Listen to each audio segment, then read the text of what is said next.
నమస్కారం అండి. నా పేరు డాక్టర్ గుర్రం దయాకర్. నేను జగిత్యాల వాసిని. నేను ప్రతి సంవత్సరం గణపతి నవరాత్రుల సందర్భంగా ఒక సూక్ష్మమైన విగ్రహాన్ని తయారు చేస్తుంటాను. మరి పోయిన సంవత్సరం గరకపోసపై గణపతిని తయారు చేశాను. మరి ఈ సంవత్సరం గుండు పిన్నుపై గణనాథుడు, అలాగే అతని చేతిలో బ్రహ్మోస్ మిసైల్.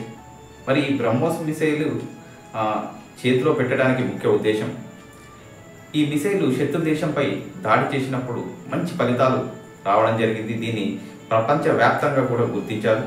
మరి అంత మన దేశానికి పేరు తెచ్చిన ఆ మిసైల్ను గణపతి మహారాజ్ చేతిలో ఉంచడమైంది. మరి దీనికి నాకు దాదాపు 12 గంటల సమయం పట్టింది. మరి దీనికి నేను నైలాన్ పెన్సిల్ కలర్స్ వాడాను. అలాగే ప్రతి ఒక్క భారతీయునికి గణపతి నవరాత్రుల శుభాకాంక్షలు.